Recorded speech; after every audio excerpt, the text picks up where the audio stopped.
ladies and gentlemen, Gary Moore.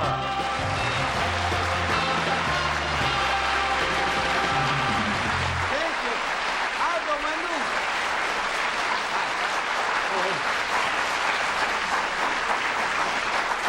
Thank you, and welcome to a high-security version of To Tell the Truth. As you can see, I am flanked by 2 armed guards. There are other men spread throughout the building, and for a very good reason. It all centers around this stone, which we have here. It is called, this is a diamond, of course, and it is called the Light of Peace. And it was loaned to us for this occasion by the Zale Corporation of Dallas, Texas. They are the largest jewelers in the United States, and this is the largest cut diamond in the U.S. of A. The weight of it is 130 carats. 130 carats. And if you want to know why we have all the security and why I'm not handling the thing any more personally than I am, you want to know what its worth is? It is worth $5 million. And we'll find out more about this diamond and other diamonds after we meet our panel here on To Tell the Truth. Bill Cullen.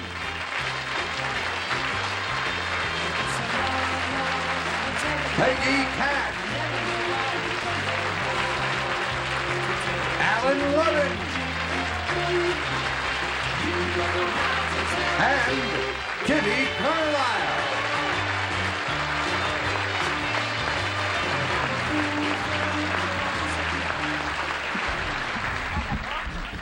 Not that I don't trust any of you. You notice how I walked you past. And Peggy, I don't know if you've already been told this or not, but for your excellent work on this show over a period of years, Goodson and Todman wants you to have an 8x10 glossy photograph of that diamond. Gee, I could use it. You can look at it at night and dream, huh? Now let us meet one of the world's leading authority on diamonds. Number 1. What is your name, please? My name is Victor Argenzio. Number 2. My name is Victor Argenzio. Number 3. My name is Victor Argenzio. And here is the diamond-studded document of Victor Argenzio. He says, I, Victor Argenzio, am eternally dazzled by diamonds. In my book called Diamonds Eternal, I sing the praises of this glittering king of jewels.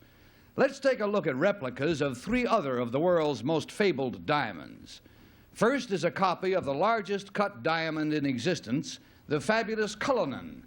Its weight is 530.20 carats, and the real one is part of the British Crown Jewels. It graces the head of the royal scepter. Not only is the Hope diamond the largest blue diamond in existence, but it has a fabulous history. Originally the eye of an Indian idol, it was also part of the French crown jewels at the time of the French Revolution. And here is a replica of the original cut of the most famous and notorious diamond of all time, the Koh-i-Noor. Its history has been traced back to 1304, and it has been the cause of more intrigue and bloodshed than any other gem. The size of these famous stones is underscored when they are compared to a very nice 1-carat diamond loaned to us by our associate producer, Miss Mimi O'Brien Maturo. My book is more than a history of famous jewels. I tell of diamond mining and cutting techniques. I describe the smuggling and other illegal activities that surround the diamond industry, and I give advice to would-be diamond buyers. After all, here in the United States, half of the world's diamond supply is sold annually, some $500 million worth. Signed, Victor Argenzio.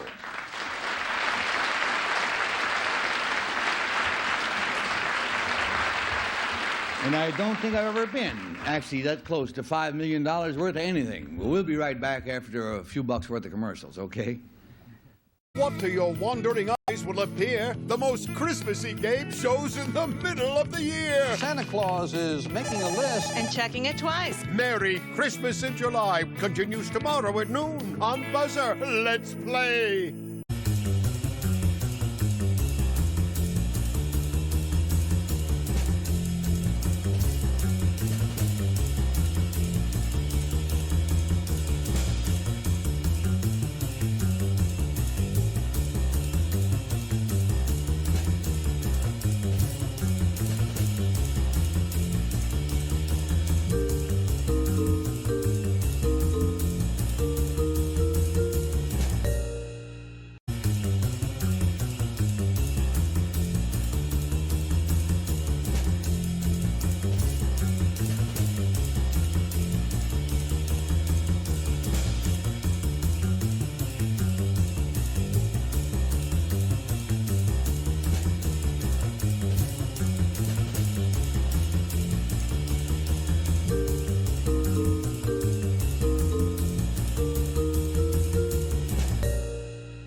Waiting for us just across the way are three gentlemen, all saying that their name is Victor Argenzio, a leading authority on diamonds. And let's start the questioning with the diamond's best friend, Kitty Carlisle. Thank you.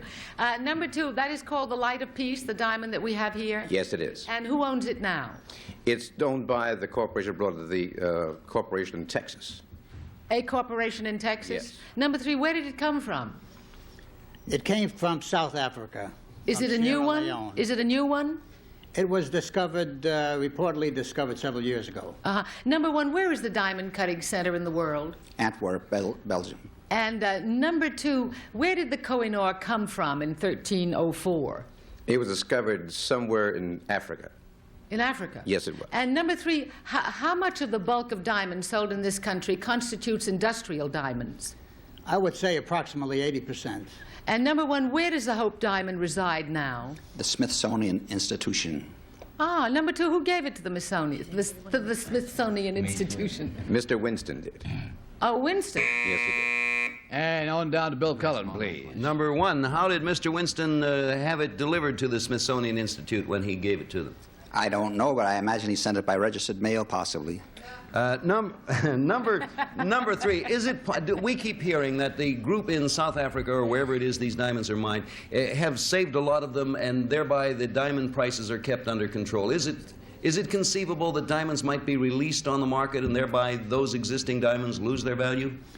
No, it is not conceivable because they have too big an investment, and they do control 80% of the world's supply of diamonds. In time, I'll stay with number 3. In time of inflation, a diamond is considered a good investment. Is that not correct? It all depends. I would say that in stones which are less than 1 carat, buy them because you appreciate their beauty. The stones that you would buy for protection against inflation would be those of a better quality between 1 and 3 carats. Number 1. Sorry, Bill, we're going to go to Peggy Cass. Number 1, how much is a carat, very good diamond per carat? How much? Yeah. I would say you could spend as high as $5,000 or even more today for the very finest. Per carat? Yes, ma'am. Gee, that does run into For a 1 carat stone. If Yes, they're I larger, understand. they cost more per carat. Number 3, you say that the Hope Diamond was part of the French crown jewels, and it was who pinched it during the Revolution? The French Revolution.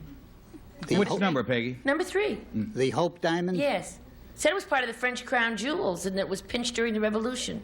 It was stolen by a Dutchman, and the diamond disappeared for approximately 40 years, at which time it was recut down to its present size. You mean it used to be bigger? Yes, it was. Thank you. Number 1, who was this Cullinan man for the Cullinan diamond? Culligan man. Well, he was the manager of the premier mine at the time that this stone was found. And when was it found? It was found about, at the turn of the century, maybe 1902 or 1905 or something like that. Thank you, but number 3 wasn't And finally to Alan Ludden. Number 2, what's the difference between a carat in the measuring a weight of a diamond and the carat we hear about on gold, like 18 carat and 14? The carat in the diamond is based upon 1 carat equal to 200 milligrams. The carat in gold is based upon a percentage. 24 carat is 100% gold. I see. And a percentage of that would be 12 carat would be a 50% gold content. Number 3, when we always talk about the quality of a diamond. For laymen, now what is the quality? Is it the color? The quality depends on the color, the cut, and the size. Now, and also as to the amount of imperfections in the stone. Number 1, what is the facet in a diamond? A plane. How many facets in this diamond right here, number 1? I imagine 58. That's the standard. Number 3, is that a real, is that a fake? Tell me too, isn't that a fake? That is the real diamond. That's the real diamond? $5 million right here? This is a stick-up. And they let you out with that? Number 2, Zale Brothers. I'm from Texas. Zale Brothers owns this, right? Zale Brothers owns that diamond, that's right. Number 1, what is Zale Brothers? Zale Corporation is the America's largest jewelry firm and largest diamond merchants. Yeah, it's Zale Corporation, but it is a real diamond. They wouldn't let me mess around with that today at all, I'll tell you. They wouldn't let you say that. They wouldn't. I haven't touched it to this point. Yeah. I really, literally have You not. couldn't say it if it weren't, right? No, that's right. I couldn't say it. Okay. Even if I wanted. I didn't doubt you. All right. Thank you, Alan. And Alan and friends, mark your ballots, if you will. Who do you think it is? Is it number 1? Or is it number 2? Or is it number 3?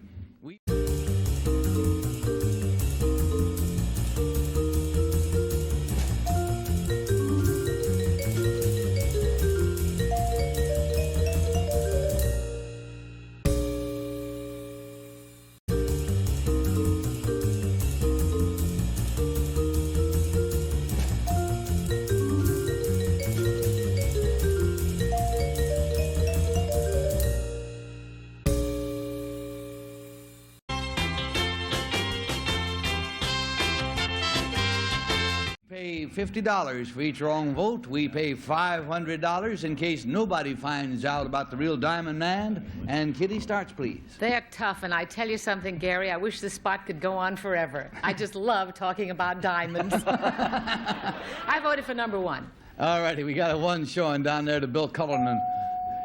My wife has a stone that big. She does? Yeah. It's granite. No. Oh, Gall.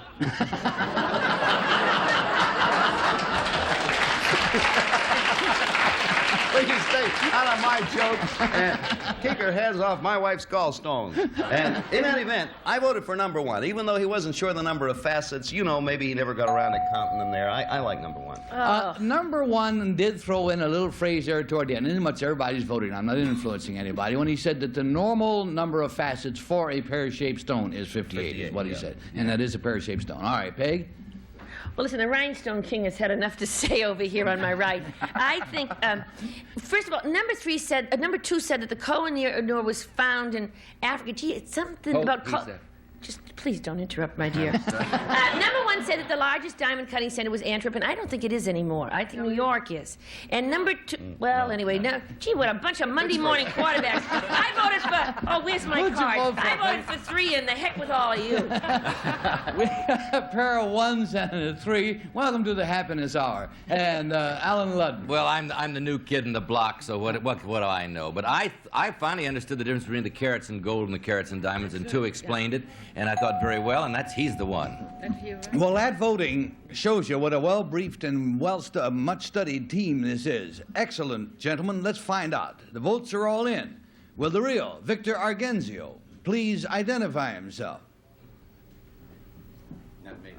It's not number 2. Oh, it's number 3. It's number 1. Number 1 it is over here with the 2 big votes.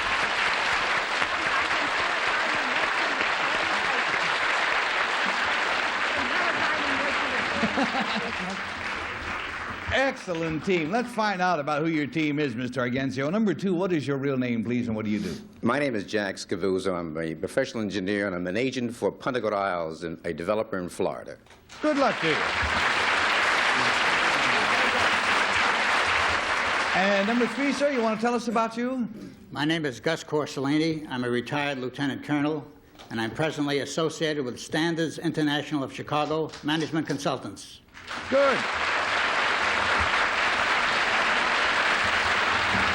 I want to thank all of you, and you, Mr. Argenzio, and the Zale Corporation for making this all possible. Thanks for being with us.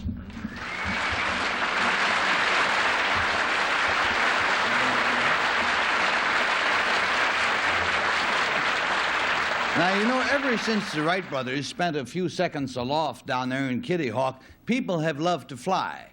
That is to say that most people have loved to fly. However, there are a few individuals who consider that sailing off into the wild blue yonder is something that they just don't want to do. Now, today on To Tell the Truth, we have a guest with a cure for those of you who have a phobia against flying. This could be quite valuable to you, really, so hang around. Now, Buzzer brings you Better Living Through Advertising. Vintage game shows with cool commercials left in. Tonight, starting at 4. Only on Buzzer.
right, now let's say hello to a woman who has a cure for flying fraidy cats.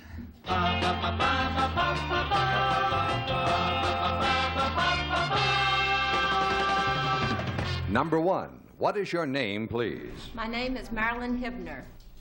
Number 2. My name is Marilyn Hibner. Number 3. My name is Marilyn Hibner. Okay, and here is the airborne affirmation of Marilyn Hibner. She says, I, Marilyn Hibner, used to be petrified of flying.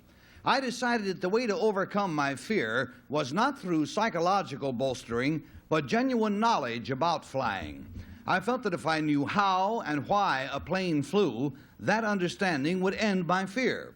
And it worked. In fact, it worked so well that I now give 7-week courses to other people who are plagued by fear of flying. I teach them about the principles of flight. I tell them about the many safety regulations and how they are enforced. Then my students are taken on a flight in my own plane or booked onto an airliner. I overcame my fear of flying so well that I now fly in races, and I am a commercial pilot with over 500 hours to my credit. Signed, Marilyn Hibner.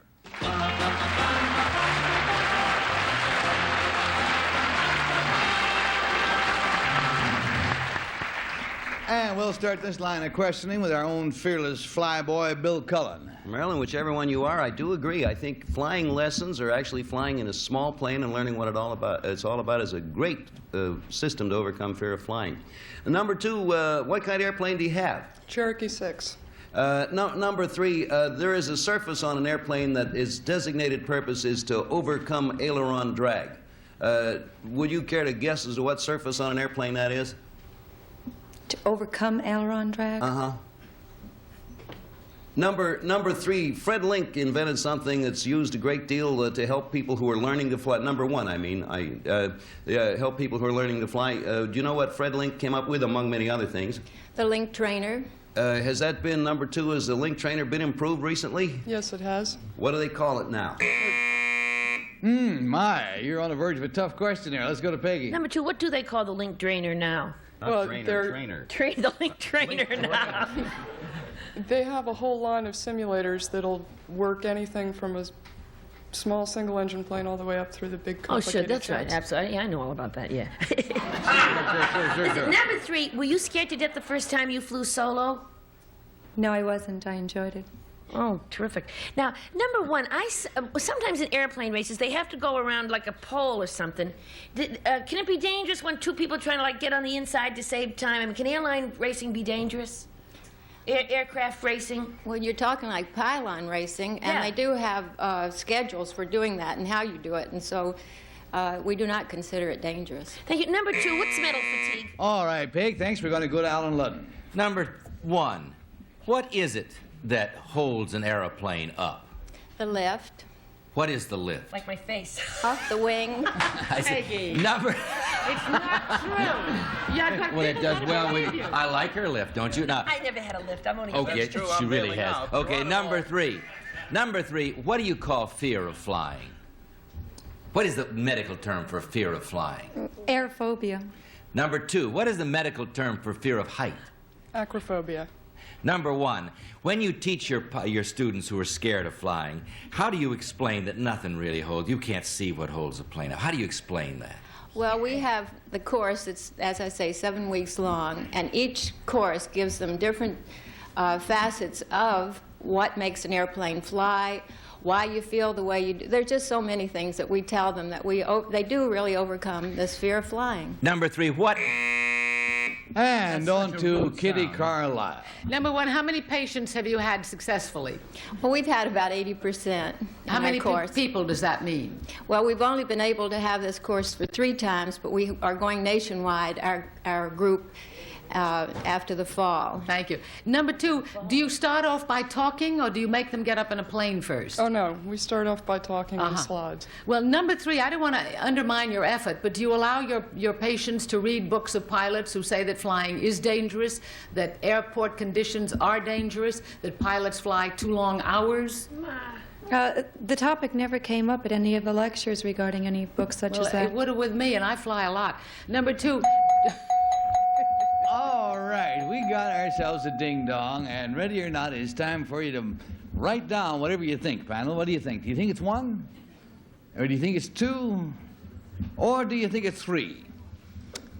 Bill Cullen, you must have arrived at a conclusion. Yeah, I sure did. You know, it could be any one of those people from the questions we asked and everything. It's not anything about knowing what surface overcomes aileron drag, because some people have been flying for thousands of hours and don't know. That's the rudder, anyway.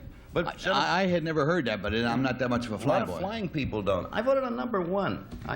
You know, it's just a guess, I must say, pure guess. All righty, so we got a number 1, Sean, and we're going to go to Miss Peg. Your number 1 was very, very good, but you know something? I believe number 2. With the simulators. For whatever reason, all right? We got a 1 and a 2, and Alan Ludden comes. You know, number 1 was very good, but you know something? What's that? I voted for number 2. All right, so a pair of 2s, and... Well, they were all good. They really Yeah. were. And number 3 was awfully good. I voted for number 2 because of her knowledge of the Link trainer and what it's become today. Pair of 1s and a pair of 2s. And the votes... Oh, beg your pardon, 3 2s and 1 1. Right. The votes are in. So will the real Marilyn Hibner. Please stand up. It's number 3. It's number 3. Marilyn Hibner!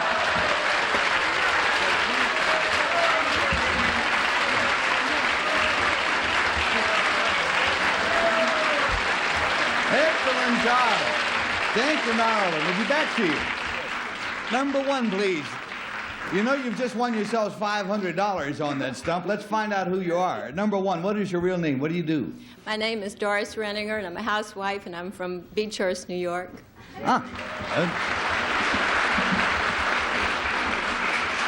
And number 2, the big favorite here. What is your real name? What do you do? I'm Jennifer Richardson, and I'm an art assistant at Ziff Davis Publishing in New York.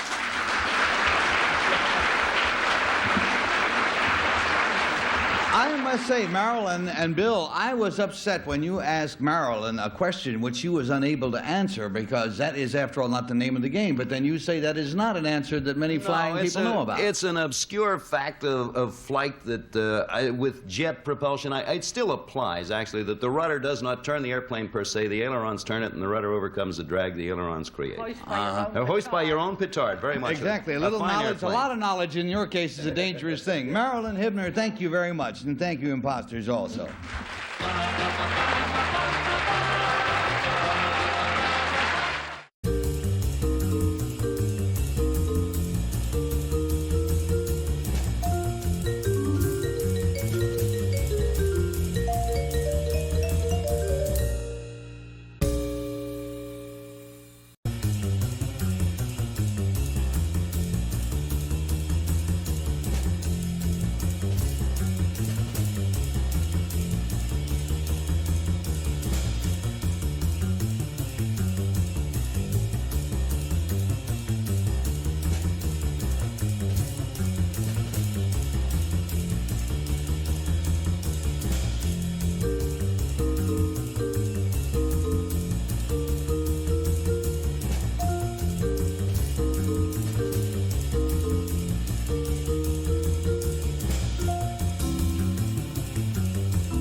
I have only time quickly to observe that regarding the diamonds, that number 1 was exactly right. If you have a valuable diamond, you do send it by registered mail. It's the safest way. Take care, friends.